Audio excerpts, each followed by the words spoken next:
Atos capítulo 20.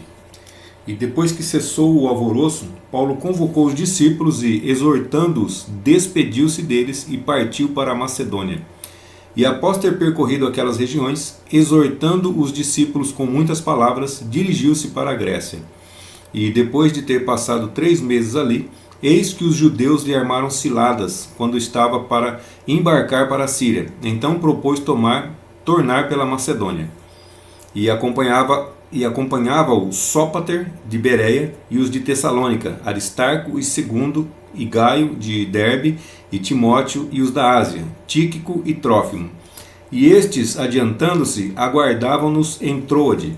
E nós navegamos de Filipos, depois dos dias dos pães ázimos, e depois de 5 dias encontramos com eles em Troade, onde permanecemos por 7 dias. E no primeiro dia da semana, nós, os discípulos, nos congregamos para partir o pão. E Paulo, que haveria de sair no dia seguinte, falava com eles, e prolongou a prática até a meia-noite. E havia muitas luzes no cenáculo onde estávamos reunidos. E um certo jovem chamado Eutico estava sentado na janela, e dormindo de um profundo sono, e dominado de um profundo sono, enquanto a prática de Paulo se prolongava, caiu do 3º andar abaixo, de onde o levantaram morto. Então Paulo desceu e debruçou-se sobre ele, e abraçando-o ao redor disse: Não vos turbeis, pois a sua alma ainda está nele. Então subiu, partiu o pão e comeu, e falou-lhes até o romper do dia, e logo partiu. E levaram o jovem vivo e ficaram grandemente consolados. Nós, porém, adiantando-nos ao embarque, navegamos para Assos, onde devíamos receber a Paulo, conforme ele determinara, pois ele mesmo queria ir por terra. E assim que se juntou a nós em Assos, o recebemos e fomos a Mitilene. E dali navegando chegamos no seguinte dia de fronte de Quios, e no dia seguinte subimos a Samos e detemo-nos em Trogílio. No dia seguinte chegamos a Mileto, porque Paulo tinha decidido navegar ao largo de Éfeso para não demorar na Ásia, pois estava fazendo todo o possível para estar em Jerusalém no dia de Pentecostes. E de Mileto enviou mensageiros a Éfeso e mandou chamar os presbíteros da igreja.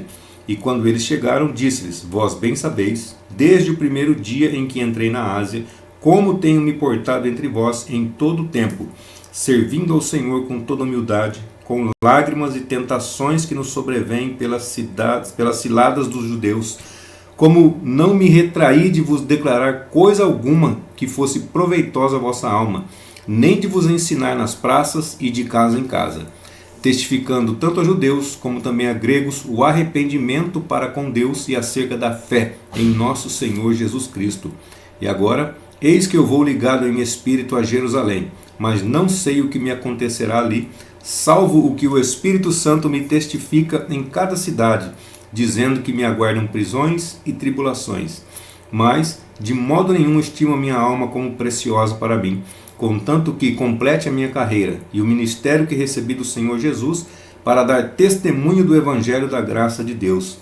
E agora, eu sei que verdadeiramente já não vereis o meu rosto, todos vós por quem eu passei pregando o reino de Deus. Portanto, vos testifico no dia de hoje, que estou limpo do sangue de todos, porque não me retraí de vos anunciar todo o conselho de Deus.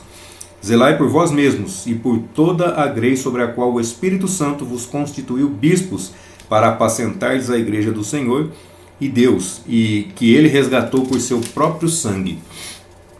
Porque eu sei que, depois da minha partida, entrarão no meio de vós lobos vorazes, que não pouparão a grei, e que dentre vós mesmos levantar-se-ão varões que, falando coisas perversas, atrairão os discípulos após si.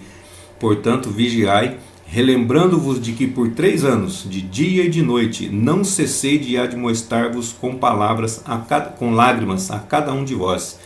E agora, irmãos, encomendo-vos a Deus e à palavra da sua graça, àquele que é poderoso para vos edificar e dar herança entre todos os santificados.